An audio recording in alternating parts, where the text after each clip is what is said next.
When the war began, Amelia Warren was 24, a school teacher in a quiet town tucked between golden wheat fields and calm rivers.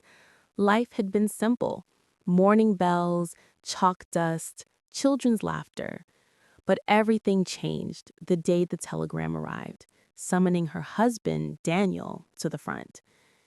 Daniel left with a brave smile, carrying only a worn leather satchel and Amelia's trembling hands pressed against his. "Write to me," she whispered.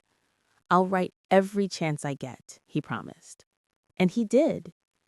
For months, Amelia received letter after letter, sometimes smudged with dirt, sometimes smelling faintly of smoke. Daniel wrote about the bitter cold, the endless marching, the strange silence between explosions.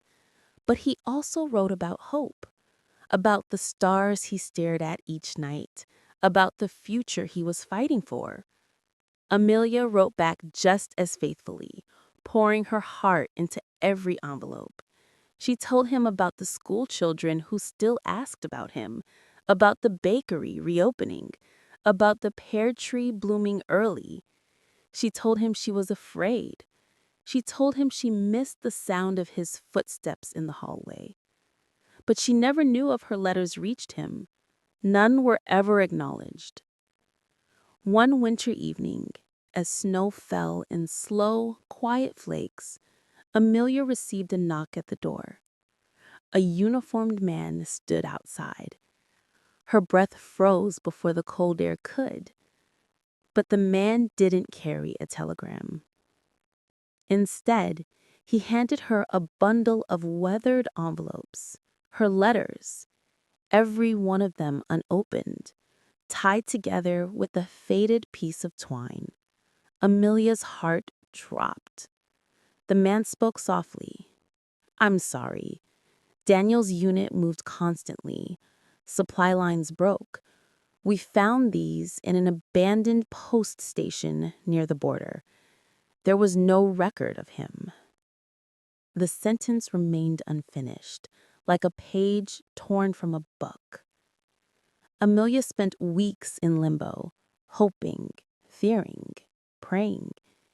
She read through her own words one by one, as if they were someone else's diary. She cried at the ones where she had been hopeful, and she broke at the ones where she had begged the world not to take him from her. Spring arrived with timid sunlight, coaxing the pear tree outside her window into bloom. Amelia picked one of Daniel's old letters, dated the week before his unit vanished. In it, he wrote, "If anything happens to me, don't let your life freeze in that moment. Promise me you'll live. Promise me you'll teach our children not yet born about the world, even its dark parts.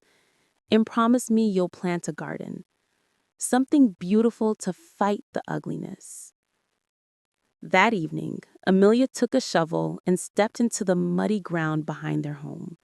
She planted a small garden, wildflowers, lavender, and Daniel's favorite, white lilies. She never learned his fate with certainty, but every time the lilies bloomed, shining like pale stars in the dusk, she felt Daniel beside her, gentle, steady, unbroken.